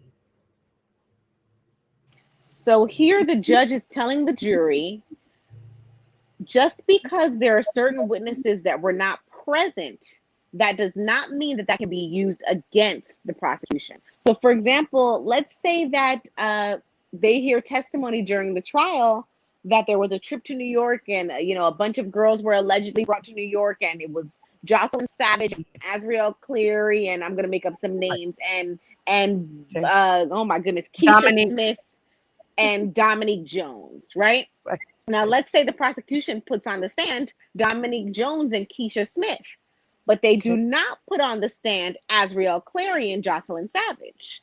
Okay. Well, it's likely that the defense attorneys for R. Kelly, they may try to make the argument of, well, you heard from Dominique Jones and you heard from Keisha Smith, but you did not hear from Jocelyn Savage and Azriel Clary, and because you did not hear from them, you should not believe the prosecution. Oh. Well, right there, the judge is telling the jury, no, that argument should not be used. Just because there are some witnesses who are not present does not mean that you should use that against the prosecution. They do not have the responsibility to put on the stand every single witness who may have been present. Oh, okay. The next one talks about uncalled witness equally available to both sides. Both the government and the defense have the same power to subpoena witnesses to testify on their behalf. If a potential witness could have been called by the government or by the defendant and neither called the witness, then you may draw the conclusion that the testimony of the absent witness might have been unfavorable to the government or to the defendant, or both. On the other hand, it is equally within your province to draw no inference at all from the failure of either side to call a witness. You should remember that there is no duty on either side to call a witness whose testimony would be merely cumulative of testimony already in evidence, or who would merely provide additional testimony to facts already in evidence. What does that mean? That just sounded like a whole bunch of blah, blah, blah. Yeah, so that was a bunch of legalese, but here's what that means, because remember, everything has to be read in its entirety, right? So Right. first they said no one has the responsibility to call every single witness that was there, right? Now they're saying if there is a witness who was not called, the jury can decide to use that against whichever party if they so choose. But remember, what they mean to say is if it was an instance in which there were no other witnesses. Because remember, they already said that when you have multiple witnesses, you have no responsibility to call every single witness. So when Right. they're talking about, right, so when they're talking about uncalled witnesses, they're really referring to a situation in which there wasn't a slew of witnesses. They're really saying, hey, for example, if there's some allegation about him doing something to Dominique Jones, Right. allegedly, and then Dominique Jones wasn't called, hey, jury, you can use that against them if you so choose. So really, the uncalled witness portion, it applies to situations in which there are less witnesses and less corroboration, and not Uh, the previous situation where there's a bunch of witnesses. okay. Okay. Okay.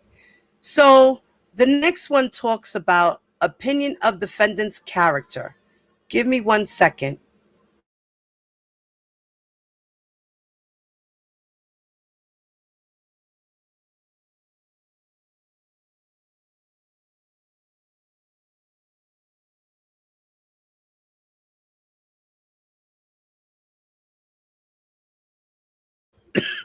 Sorry about that, guys. Ah, man, I gotta get more water. Give me a second.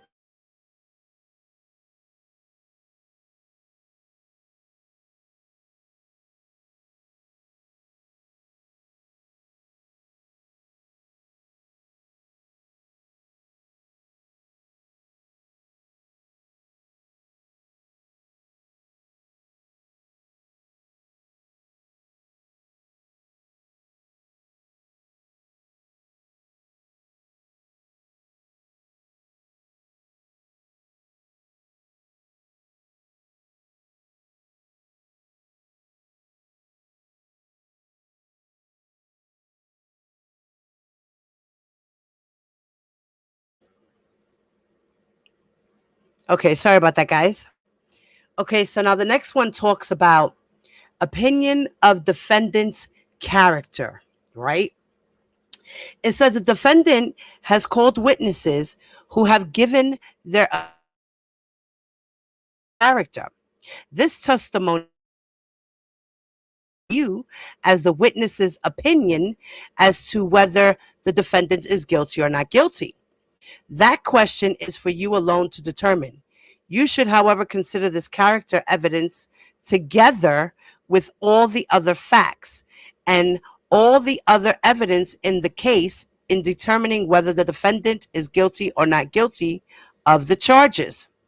Accordingly, if after considering all the evidence, including testimony about the defendant's good character, you find a reasonable doubt has been created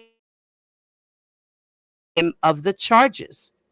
On the other hand, if another considering all the evidence, if after considering all the evidence, including that of defendant's character, you are satisfied beyond a reasonable doubt that the defendant is guilty, you should not acquit the defendant merely because you believe him to be a person of good character. Please explain. So the long and short of what they're saying is that there will be people testifying who will testify that R. Kelly is a good person. They will be there solely to testify about the kind of person that he is. And the judge is telling the jury, you should listen to this evidence and you can decide to use it when you are considering whether or not he is the kind of person that would have committed the crimes that he is accused of.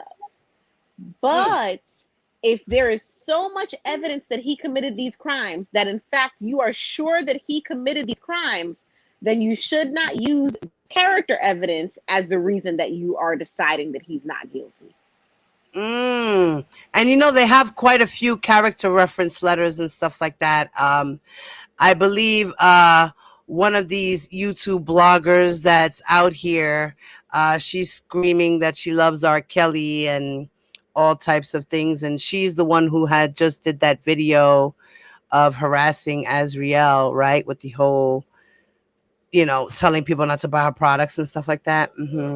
Well, that woman is saying that she is a federal witness for R. Kelly. She's saying that she's a character witness for R. Kelly, this blogger? Yes, ma'am. And she knows R. Kelly because she used to work for R. Kelly as his nutritionist back in the 90s.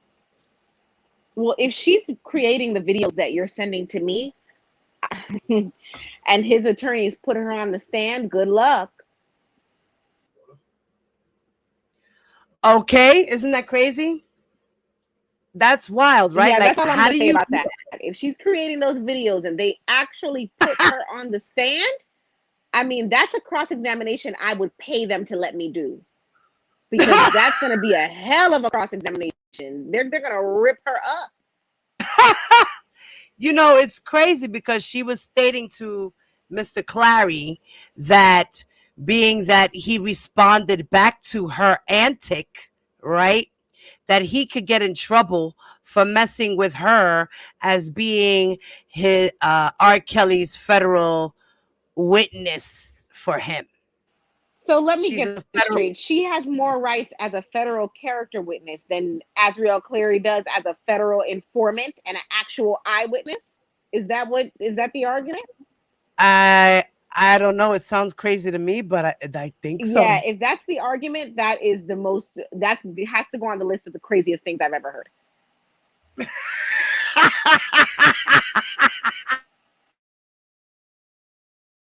So, flower pot lady, you need to shut the fuck up. Sorry, I just had to, Miss Esquire. Sorry, pardon me. Guys, this bitch threw me off. I can't with her. Y'all know flower pot lady is not making it. Okay. Thank you for that answer, Miss Esquire. And we shall continue. So, all right. So I'm not even going to go through all of that. She just broke it down. All right. Let's see what else okay.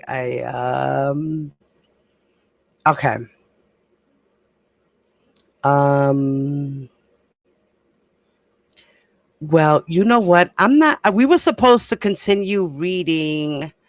Let me try to get to a certain page. And I was going to just go over those last few pages with you, and then we will let you go because the 2-hour mark is almost up. What page was it? 75, I think. I'm scrolling through, guys. Bear with me, y'all. So there's a lot going on with this case. This case is this is going to be a good one, and I do hope and pray that I am able to make it because I would like to go a few times if I can to the trial. I won't be there every day, but okay, so I think this is where we okay.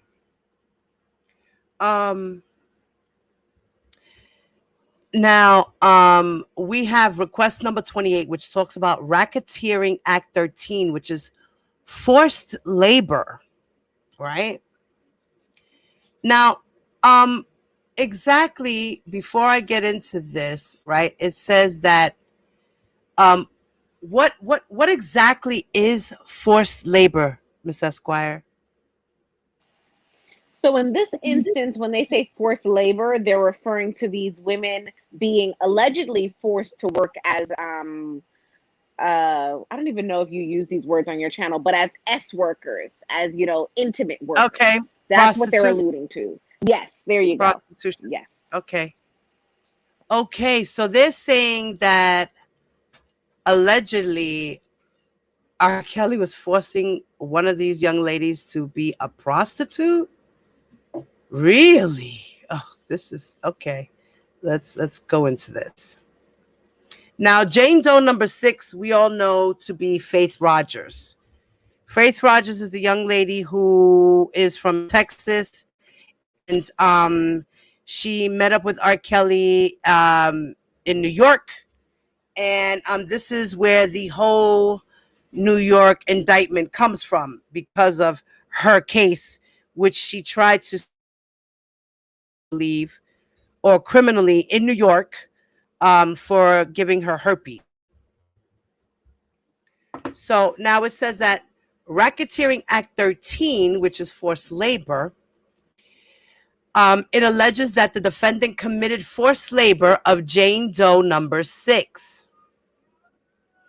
The indictment reads as follows. On or about January 13, 2018, within the Central District of California and elsewhere, the defendant Robert Sylvester Kelly, together with others, did knowingly and intentionally obtain the labor and services of a person, to wit, Jane Doe number 6, by means of force, threats, or force, physical restraints, and threats of physical restraint to that person or another person, by means of serious harm and threats of serious harm to that person or another person, and by means of a scheme, plan, and pattern intended to cause such person to believe that if that person did not perform such labor and services,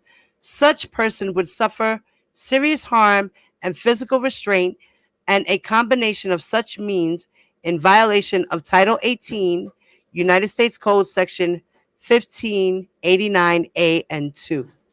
Now, what does that mean? So, as we've discussed in one of our previous lives together, whenever the law talks about using force to get someone to do something, it does not have to be Right, physical force. So, they're very clearly right, saying, hey, listen, these women and these girls were allegedly forced to do things they did not want to do. It could have been physical force, or okay, it could have been threats of physical harm to them or to another person. But all of those things apply as forcing someone to do something that they don't want to do by using some type of force. okay, okay, okay. Thank you for that. Um, all right. Now, another thing, why did they put California Central within the Central District of California and elsewhere? If this is in New York. So, I think we've also maybe mentioned this once or twice as well. Remember, Mhm. whenever you're dealing with federal prosecution, there has to be a reason that you're in federal court. And the only way you get into federal court is certain triggers. And one of those triggers is interstate commerce, interstate Right. movement, committing crimes in multiple states. That's how you end up in federal court. So whenever you see them referring to some other state, they're using that to make sure they cover their bases with their requirement that there be some type of reason that they're in federal court. So, in other words, he could have traveled. So, in other words, he traveled with this young lady from California to New York. Right. That will probably be, the argument that they make when they're talking about what he did in California, that he either had these women and girls in New York and then in California and then transported them to New York where they Right. were committing the same, kind of alleged forced labor and forced sex work. Okay. Okay. So, James Earl Jones.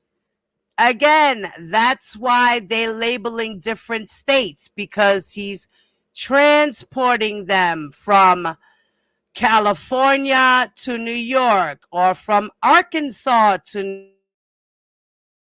Arizona to New York, Chicago to New York, New York to Chicago, New York to Florida.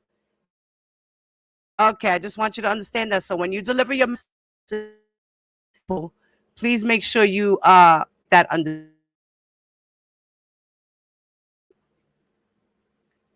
Okay.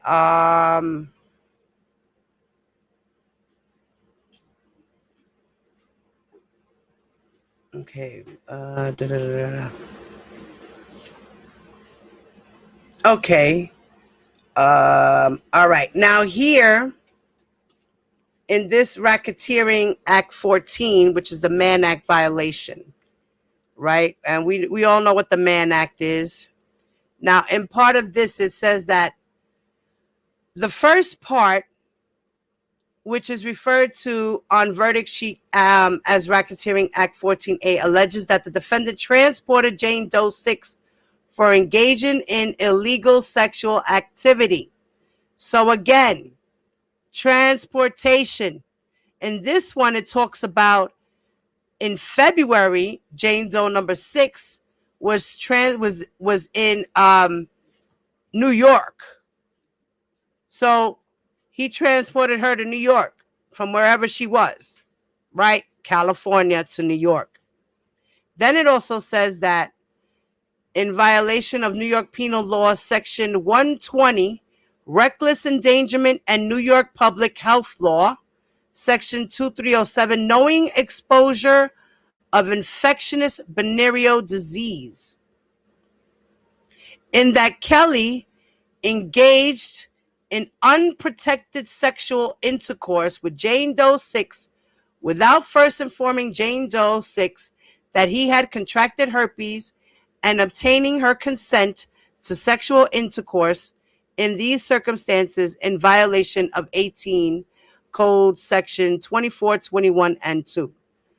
So I have already instructed you the elements of transportation in violation of the Mann Act, as well as the elements of the violations of the New York Penal Law 120, reckless endangerment law. Knowing exposure of infectious venereal disease, you should apply those instructions here. So they're just telling them that if he knowingly gave them the disease, they should also say guilty, right? That's correct. It is a crime in most jurisdictions to knowingly transmit any type of sexually transmitted infection. Okay. Then here it says that as far as the Mann Act for Jane Doe number 5, which is Asriel Clary, it says that in or about and between September 2015 and October of 2015, both dates being approximate and conclusive within the Eastern District of New York and the Northern District of California and elsewhere, the defendant Robert Sylvester Kelly, together with others, did knowingly and intentionally transport an individual to Jane Doe number 5 in interstate commerce with intent that such individual engage in sexual activity for which a person can be charged with criminal offense to violations of California penal law, sections 2615, unlawful sexual intercourse with the person under 18 years old, in that Kelly engaged in sexual intercourse with Jane Doe number 5, who was under 18 years old while he was more than 3 years older than her. So here they're just stating that he took her Eastern District of New York and traveled with her to California and gave her and did knowingly right and did things with her in California. Is that what that means? Right. So what I'm hearing from what you just read is that he was transporting allegedly some of these victims who were minors between California and New York. And in the meantime, during this transportation, before, after, during, all of the above, there was illegal intimate contact occurring, which again, they can reference what he did in California because they are in federal court. Right. And in September and October of 2015, Asriel Clary was 17 years of age at the time. Okay, let's see. We're going to finish on that. Okay. So it just basically just finishes talking about the girls being transported from New York to California. Okay. Okay. Okay. Coerce her. Okay. Again, with giving her the disease. Okay. Now, punishment. It says that the question of possible punishment of the defendant is of no concern to the jury and should not in any sense enter into or influence your deliberations. The duty of imposing a sentence rests exclusively upon the court. Your function is to weigh the evidence in the case and to determine whether or not the defendant is guilty beyond reasonable doubt solely upon the basis of such evidence. Under your oath as jurors, you cannot allow a consideration of the punishment which may be imposed upon the defendant if he is convicted to influence your verdict in any way or in any sense enter into your deliberations. Now, what does that mean? So I'm going to elaborate on this one, and then I gotta head out. Yes, ma'am. So what that means is the judge does not want the jury sitting there doing the math, like we do online, and deciding that they do not need to convict him on certain counts based upon the time that he would already be doing. So, for example, let's say there are Oh, 20 counts of the same crime, right? What right. the judge does not want the jury doing is saying, well, we already found him guilty on counts 1 through 10, so he's in for life anyway. So let's just, throw in the trash can the last 10. Who cares? No. She wants Okay. them providing a verdict for each and every count. Okay. Okay. Right. Yeah, because in the paperwork they said that they have to go for every single count unanimously.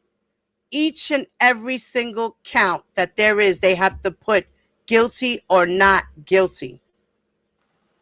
Correct. So, guys, that was great. And thank you so much, Miss Esquire, for your time. We love you here.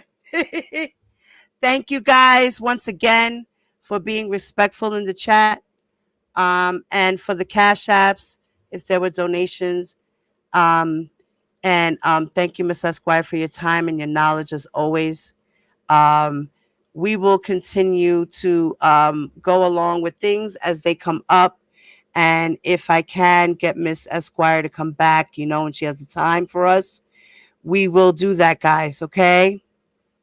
Thank you so much, Esquire. We love you. Thank you. I love you guys back per usual. Like I said, I love the vibe. I love being here. And whenever I'm available, whenever I can pop in and, kind of give you guys a little bit of the law, I love doing that. Yes, yes. Thank you. We love your knowledge. Yes. We're glad that you are here for us. Thank you so much. I really appreciate it. And guys, don't forget to like, subscribe, and share. And please subscribe.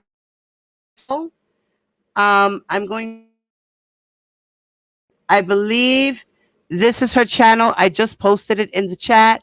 Please go and subscribe. And you can it earlier from her live. She was talking about R. Kelly, Kevin Masley, correct? And Drake, um, the guy from that he was. What's his name? Drake. What's his name, Miss Esquire? Drake Bell. I was Drake. talking about Bill Cosby, Right. Drake. R. Kelly, Mhm. Cal Massey from the Disney Cal Channel, Mask. and Drake Bell. I was saying. Yeah. Go watch that video, guys. Please support her. Thank you so much. You are welcome. Thank you, mommy. And guys, I will continue to do other things. I wanted to talk about Kelly's past charges and things that kind of just talk about it with you guys and kind of give you some more information. This man has been charged many times, but he wasn't convicted. Um, and it's sad because all you guys say that he's such an innocent man. He don't do nothing wrong. Yes, he's never been convicted, but he has charged.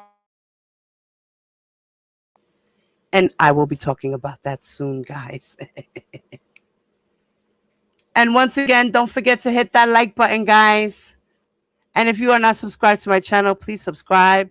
And if you have any comments and you're watching the replay, please reply in the comments section below. Thank you guys. Have a wonderful evening. Peace.